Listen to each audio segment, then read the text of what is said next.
누구나 평생을 함께하는 존재, 돈. 누구나 돈을 많이 벌고 싶어 하고 요즘 아이들의 꿈이 돈 많은 백수라고 하죠. 현명하게 돈에 대해서 공부하고 진정한 부자가 될 수 있는 방법은 과연 무엇일까요? 저에게 돈은 인생에서 가장 중요한 가치는 아닙니다.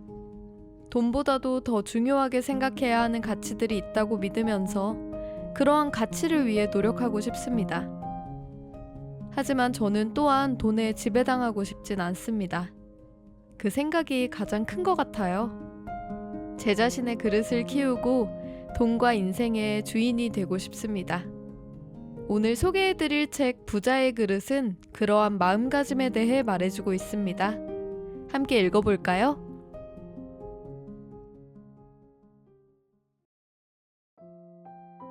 1장 부자의 질문 시작. 정말 운이 나빴던 걸까? 어느 늦은 가을날 오후 4시가 지나니 태양이 저물어가면서 세상을 점점 붉게 물들였다. 벌써 날이 지는구나. 여기 얼마나 있었지? 사실 이 말에 답을 해줄 사람은 없다. 주변에 아무도 없기 때문은 아니다. 지금 내 주변에는 아이들과 학생들이 계속 오가고 있지만 내 목소리에 힘이 없어 아무도 듣지 못했을 것이다.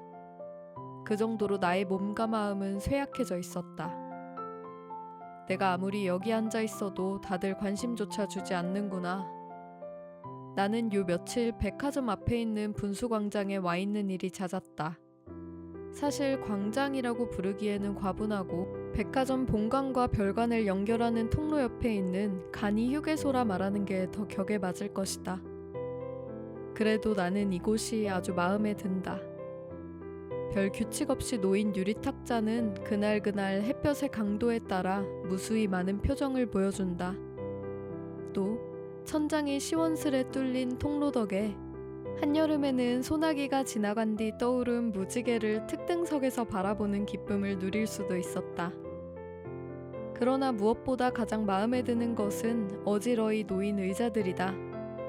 언뜻 보면 단순하지만 찬찬히 바라보면 디자이너의 센스에 감탄하게 된다. 그 사람의 이름까지 궁금해질 정도니까. 다만 딱 한 가지. 통로에 위가 뚫려 있어 비바람을 그대로 맞다 보니 조금 지저분한 게 못내 아쉽다.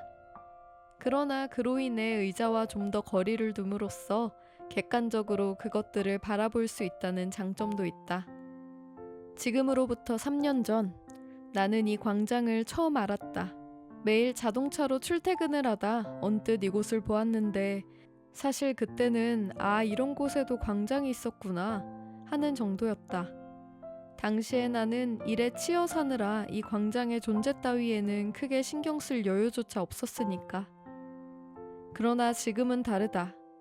벤츠의 페인트가 얼마나 벗겨졌는지를 보고 제작 연도를 추측해보기도 하고 분수가 물을 내뿜는 타이밍이 의도된 것임을 알아채고 감탄하기도 한다.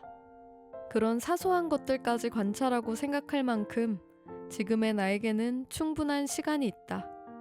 하지만 나에겐 돈이 없다. 자랑은 아니지만 솔직히 그냥 농담처럼 없다라고 할 수 있을 수준도 아니다. 말 그대로 전혀 없다. 물론 있다고 할 수 있는 것도 있다. 바로 빚. 그것도 3억 원이나 되는. 내가 온종일 이곳에 앉아 벤츠의 페인트가 얼마나 벗겨졌고 분수가 어떻게 만들어졌는지를 따지고 있는 이유는 이러한 현실에서 잠시라도 벗어나고 싶기 때문이다. 지금 내가 할 수 있는 일이라곤 달리 없어 보인다. 아니, 정확하게 말하면 내가 할 수 있는 일은 딱 그것뿐이라고 단정짓고 싶다. 어두워졌네. 이제 슬슬 돌아가 볼까? 나는 그렇게 중얼거리면서도 섣불리 일어서지 못했다. 집으로 돌아간다 한들 내가 할 수 있는 일이라곤 아무도 없는 싸구려 아파트에서 잠을 청하는 것뿐이니까.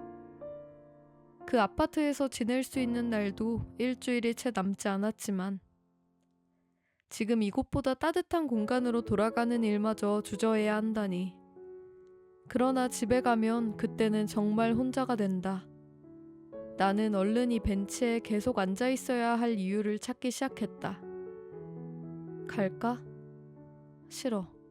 갈까? 싫어. 벤치에 앉아 심각한 얼굴로 혼잣말을 중얼거리는 한 남자에게 사람들은 한결같이 미심쩍은 시선을 보내왔지만 막상 내가 그들을 쳐다보면 모두 고개를 휙 돌리고 빠른 걸음으로 멀어져 갔다. 유행이 뭔지. 모두 내 가게에 왔었으면서. 갑자기 속에서 분노가 끓어오르기 시작했다. 나는 벌떡 일어나서 앞을 똑바로 보며 힘껏 내뱉었다. 내가 뭘 잘못했는데? 난 최선을 다했잖아. 나는 잘못한 게 없어. 운이 나빴던 거야. 무조건 운이 나빴어. 한심하게도 나는 이 모든 것이 내 잘못이 아니라는 사실을 누군가가 인정해주길 간절히 바라고 있었다. 젠장. 어느새 눈가에 눈물이 맺혔다. 나는 벤치에 앉아서 마음을 진정시키는 일 외에는 아무것도 할 수 없었다. 어느덧 1시간이 지나서 오후 5시가 넘었다. 이제 해는 완전히 기울어 순식간에 어둠이 찾아왔다. 가로등이 드문드문 켜지고 내 주변에도 인공 불빛이 흐릿하게 비추기 시작했다. 반면 나의 눈동자는 점점 초점을 잃어버리기 시작했다. 싸구려 점퍼만 걸친 채 추위를 견디며 덜덜 떨고 있는 내 모습을 본 사람이 있다면 마치 작은 동물을 바라보듯 동정의 눈빛을 보내왔으리라. 따뜻하게 마실 거라도 있었으면. 나는 주머니에 손을 찔러 잔돈을 찾았다. 왼쪽 주머니에서 1개, 오른쪽 주머니에서 2개가 잡혔다. 순간 온몸에 안도감이 퍼졌다. 하지만 그 동전을 전부 꺼냈을 때 나는 조금 전보다 더 크게 낙담해야 했다. 100원이 부족해. 손바닥 위의 동전을 아무리 세어도 액수는 똑같았다. 음료수 하나도 못 사는 처지가 됐구나. 한숨을 쉬며 마침내 자리를 뜨기로 결심한 순간 뒤에서 낯선 음성이 들려왔다. 자, 이거. 분명 어둠 너머에서 들려오는 목소리였다. 부드럽고 힘찬 울림이 있어 기분을 좋게 만드는 그런 음성이었다.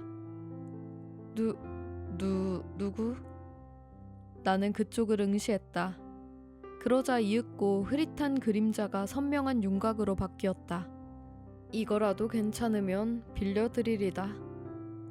그쪽에는 품이 있어 보이는 장신의 노인이 100원짜리 동전을 들고 서 있었다. 70살쯤 되어 보였으나 자세가 좋아서 그런지 나이에 비해 키가 꽤 커 보였다. 하얀 턱수염을 기른 그는 미소를 지으며 나에게 천천히 하지만 조금도 주저없이 가까이 다가왔다. 자. 노인은 100원짜리 동전을 내 손에 건네더니 꽉 쥐어주었다. 고맙습니다. 누구신진 모르겠지만 이래도 괜찮겠습니까? 나는 의심을 하면서도 노인의 호의를 받기로 했다. 그의 말투는 아주 부드러웠지만 가타부타 못하게 만드는 묘한 박력도 갖추고 있었다. 아무튼 이 100원만 있으면 따뜻한 음료수를 살 수 있다. 나는 인사도 하는 둥 마는 둥 하고는 서둘러 자동 판매기로 향했다. 그런데 손이 얼어서 동전을 하나씩 투입구에 넣는 것도 힘겨웠다. 이럭저럭 동전을 모두 투입하고 내가 좋아하는 로열 밀크티 버튼을 누르려는 순간 뒤에서 또다시 목소리가 들려왔다. 정말 그걸로 할 텐가?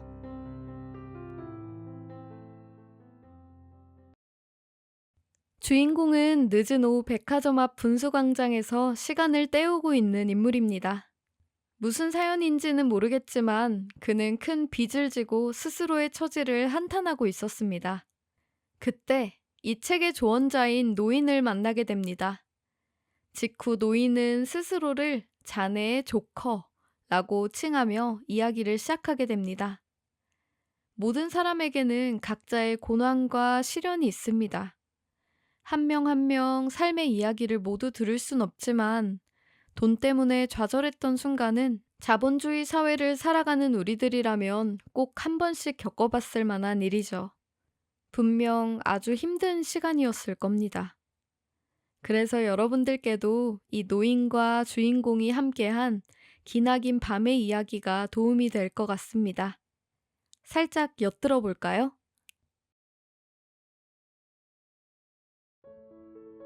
1장 부자의 질문. 신용, 돈은 어디서 생겨나는가? 나는 지난날을 돌아보았다. 실패를 거듭한 지금 내 신용도는 노인의 말대로 바닥일 것이다.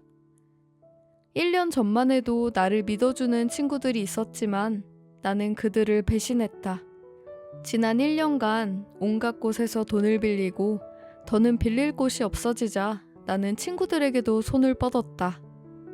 그들은 두말 없이 돈을 빌려주었지만 지금은 돌려줄 가망이 없어 그들을 볼 면목이 없다. 이처럼 나는 신용을 악용해왔다. 게다가 지금 나는 내 처지를 한탄하면서도 스스로 잘못한 것은 없다고 생각하며 주변을 원망하거나 삐딱하게만 바라보고 있다. 결국 신용이 있어야 돈도 생기는 거야. 돈의 성립 과정을 봐도 그건 명백한 사실이고. 자네는 실패를 많이 겪은 것 같은데 이제 누군가가 자네를 믿어주는 걸 포기할 텐가? 나는 어떻게 대답해야 할지 난감했다. 다른 사람이 저를 믿어주길 바라지만 아마 어려울 겁니다. 저 자신도 지금의 저는 믿을 만한 인물이 못 된다고 보고요. 아직은 괜찮아. 인생이 변하는 건 순식간이거든. 나는 자네의 조커로서 이곳에 나타났어.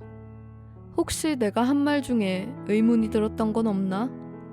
나는 노인이 한 말들을 떠올렸다. 하나, 인간이 돈 때문에 저지르는 실수 중 대부분은 잘못된 타이밍과 선택으로 인해 일어난다. 둘, 사람마다 다룰 수 있는 돈의 크기가 다르다. 셋, 돈을 다루는 능력은 많이 다뤄봐야만 향상된다. 넷, 돈은 그 사람을 비추는 거울이다. 다섯, 돈은 신용이 모습을 바꾼 것이다. 이 모든 말들은 나를 괴롭게 만들었다. 하지만 지금 나한테 딱히 도움이 될 만한 것은 없어 보였다. 애당초 빚더미에 앉은 남자가 뭘 할 수 있겠는가? 친구들도 이런 나를 더 이상은 믿어주지 않을 것이다. 나는 내가 잃은 것들이 얼마나 큰 것인지 생각하며 머리를 싸맸다. 내가 기댈 수 있는 사람은 이제 가족뿐이다. 그러나 빚은 아무리 시간이 오래 걸려도 나 혼자서 꾸준히 갚아나가야 한다. 그 기나긴 여정을 생각하면 머리가 아찔하다. 아니요, 모두 이해했습니다. 아까 부자는 약속을 반드시 지킨다고 했는데 사실 나는 자네를 구원하러 왔다네. 저를 구원한다고요? 그렇다면 빚을 대신 갚아주십시오. 하하, 그건 무리겠죠. 내가 가볍게 던진 말에 노인의 낯빛이 순간 어두워졌다. 그의 얼굴에서 조금 전까지 보았던 온화한 표정은 사라지고 없었다. 자네는 내 말을 믿지 않나 보군. 당연히 그럴 수밖에요. 느닷없이 낯선 사람이 나타나서 왜 저를 돕겠습니까? 믿으라고 하시는 게 더 무리입니다. 내가 현금 3억 원이 든 가방을 갖고 있으면 믿을 텐가? 죄송합니다. 제 말이 언짢으셨다면 사과드립니다. 저도 어르신 말씀을 전혀 못 믿는 건 설령 내가 지금 자네에게 현금 3억 원을 줬다고 해보게. 그걸 자네는 어떻게 쓸 텐가? 분명 먼저 빚을 갚겠다 하겠지. 하지만 그게 끝이 아니야. 어차피 똑같은 실패를 되풀이하게 되네. 돈에 농락당하는 수많은 사람들이 걷는 길이지. 아닙니다. 분명 다시 한번 기회가 오면 뭔가? 이 노인 앞에서 나는 큰 소리를 칠 용기가 없었다. 솔직히 과거로 돌아가서 다시 시작한다 해도 결과는 마찬가지일 것 같았다. 어르신, 조커님이라고 부르면 됩니까? 그러면 지금부터 제 이야기를 들어주시지 않겠습니까? 제가 왜 지금 여기서 이렇게 방황하고 있는지 조커님께 속 시원히 털어놓고 싶습니다. 광장 주변에는 백화점의 장식용 전등이 반짝였다. 하늘은 이미 깜깜해졌지만 그 불빛이 우리 두 사람을 밝게 비추고 있었다. 아직 이 노인의 정체를 제대로 알지는 못하지만 나는 지난 3년간 있었던 일을 털어놓기로 결심했다. 그러자 이상하게도 더 이상 추위가 느껴지지 않았다.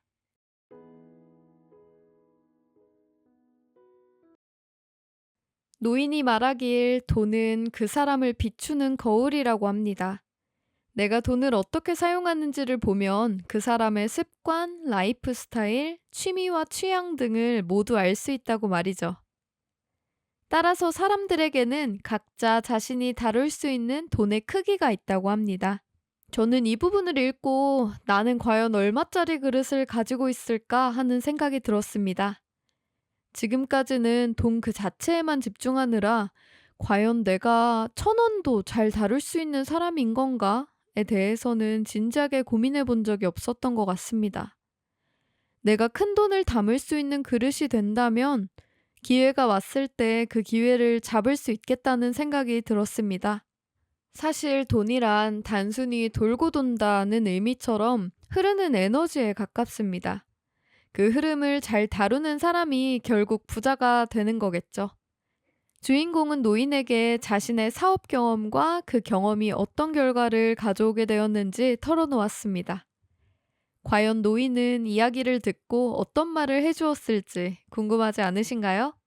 함께 들어볼까요? 3장 부자의 유언. 그릇.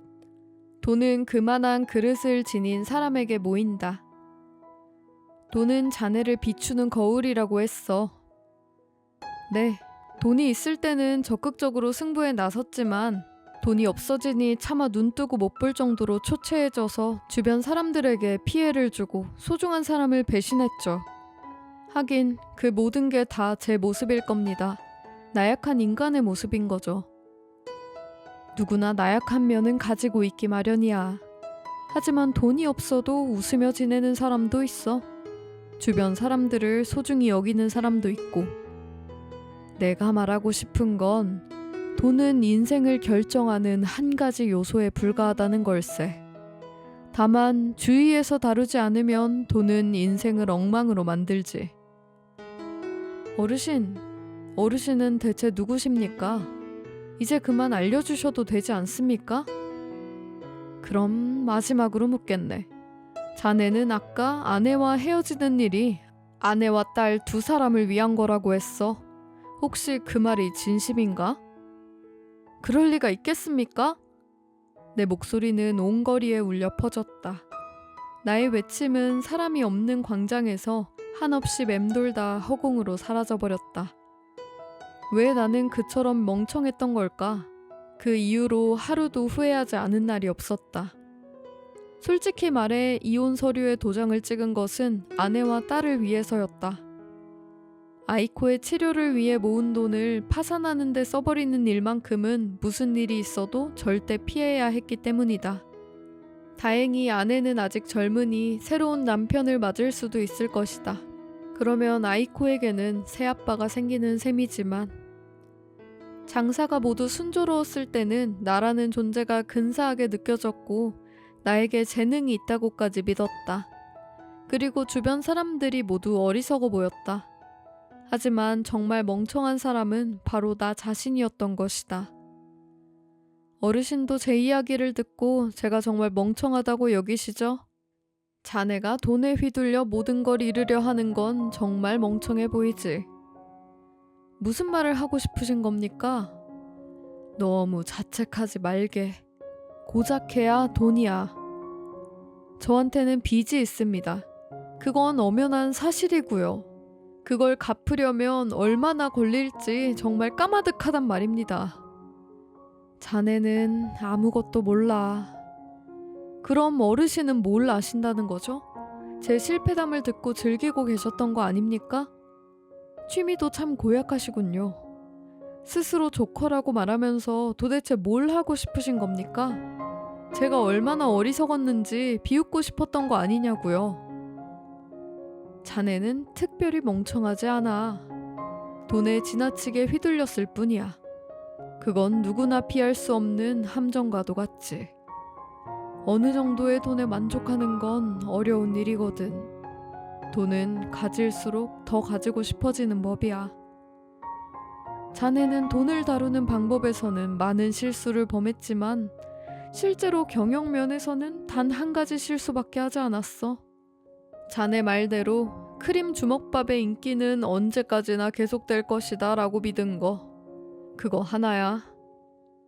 만약 크림 주먹밥이 계속 잘 팔렸다면 어땠을 것 같나?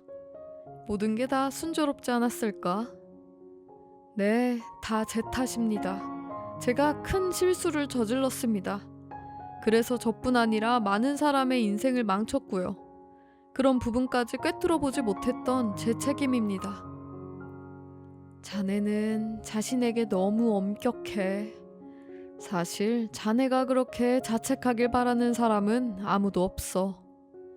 다만 절대라는 건 없다는 걸 명심하게. 누구나 운이 없으면 성공하지 못하고 운이 나쁘면 아무리 완벽한 계획을 세워도 실패하기 마련이야. 하지만 운이 언제까지나 나쁜 사람은 없어.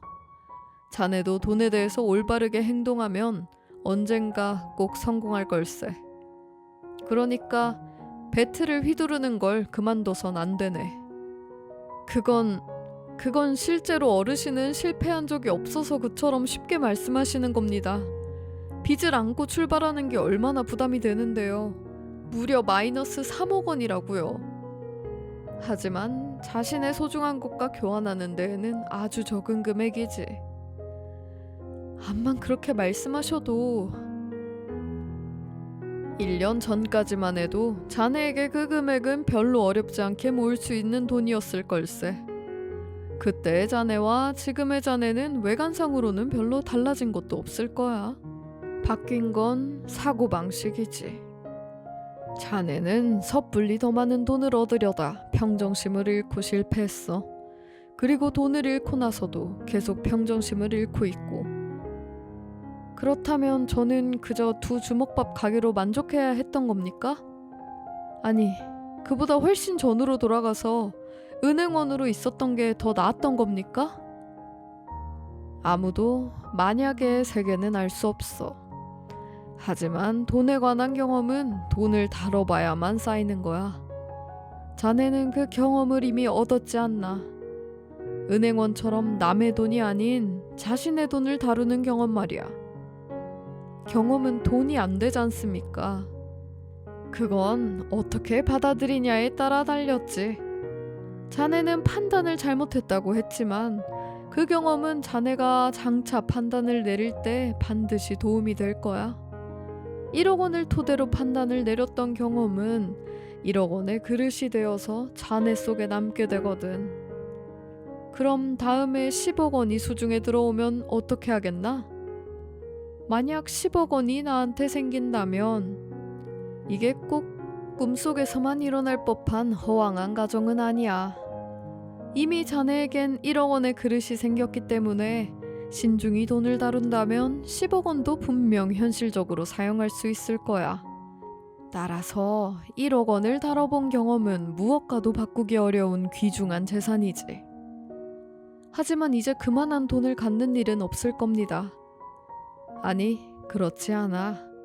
이건 정말 신기한 일인데 돈은 그만한 그릇을 가진 사람에게 모여든다네. 10억 원의 그릇을 가진 사람에게는 10억 원, 1억 원의 그릇을 가진 사람에게는 1억 원이 모이게 돼. 당장은 믿기지 않습니다. 돈은 반드시 다른 사람이 가져온다고 했네. 돈은 세상을 순환하는 흐름과도 같아. 흘러가는 물을 일시적으로 소유할 순 있어도 그걸 언제까지나 소유하지는 못하는 법이지. 그래서 부자라는 인종은 돈을 반드시 누군가에게 맡기거나 빌려주거나 투자하려고 들어. 그때 누구를 선택하느냐가 관건이야. 만약 자네에게 1억 원이 있으면 주변에 있는 중학생에게 투자할 텐가? 혹은 월급 300만 원에 만족하는 직장인에게 맡길 것 같나? 만약 그랬다가는 서로 불행해질 거야. 그래서 부자는 자신의 돈을 반드시 그 금액에 어울리는 그릇을 가진 사람에게 주는 거야. 그러면 그 돈은 다시 10배 이상으로 돌아오게 되지. 그건 틀림없는 사실이라네. 나는 오늘 이 기나긴 밤에 노인으로부터 들은 말들을 하나하나 떠올려 보았다. 노인이 전달하고 싶었던 메시지를 모두 이해했다고 할 순 없었다. 하지만 나는 돈이 가진 신비하면서도 위험스러운 단면에 대해 깨칠 수 있었다. 왠지 이 노인에게 돈에 대해서 조금 더 배울 수 있다면 이 모든 것을 다 연결해서 생각할 수 있을 것만 같았다. 그때 노인이 천천히 입을 열었다. 자네에게 딸이 하나 있었다고 했던 것 같은데 이름이 아이코라고 했나?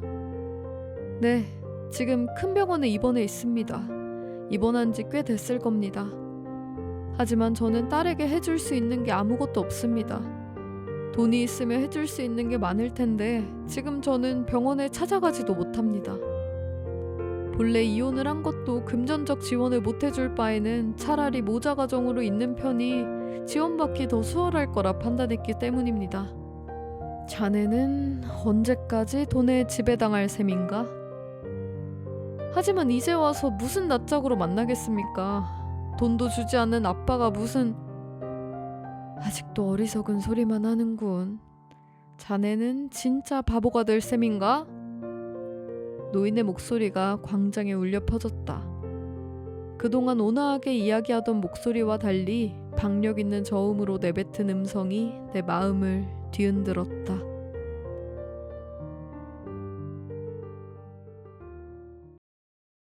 아마 노인의 말을 듣고 깊은 울림을 느끼신 분이 꽤 계실 것 같습니다. 하나하나 마음에 와닿는 말들이 많아서 저 역시도 느낀 바가 많습니다. 돈에 대해 이야기하면서도 결국 돈은 인생을 결정하는 한 가지 요소에 불과하다는 것. 다만 주의해서 다루지 않으면 돈은 인생을 엉망으로 만들 것이라는 말이 가슴에 남았습니다. 어쨌든 중요한 건 여러분이 어떤 어려움을 겪고 있든 혹여 과거에 실패했었더라도 그때 겪은 돈에 관한 경험은 쉽게 얻을 수 없는 대단히 귀중한 경험이라는 겁니다. 그러니 너무 자책하지 마세요. 이 책을 읽고 느낀 점은 이렇게나 휘둘리기 쉽고 파괴적인 돈이라는 대상을 잘 다루고 나아가고 싶다는 것입니다. 책의 마지막에 노인이 주인공에게 쓴 편지 내용 중에 가장 좋았던 부분을 읽어드리면서 오늘의 라디오는 마쳐보려고 합니다. 이제 알겠는가? 성공에 필요한 건 도전 정신과 경험이지 돈이 아니란 말일세. 그리고 여러 가지를 경험할 수 있는 환경도 아주 중요하고 자네는 그 환경을 스스로 망가뜨렸네. 하지만 자네가 크게 잘못한 일은 없어. 다만 조금 서툴고 운이 없었을 뿐. 자네는 그 경험을 가지고 어떻게 할 텐가? 설마 그대로 무덤으로 가져갈 생각은 아니겠지. 나는 실패를 경험한 사람을 높이 산다네. 실패란 결단을 내린 사람만 얻을 수 있는 거니까. 오늘의 선물 잘 풀어보셨나요? 오늘의 이야기가 당신에게 닿았기를 바라며 좋은 밤 되세요.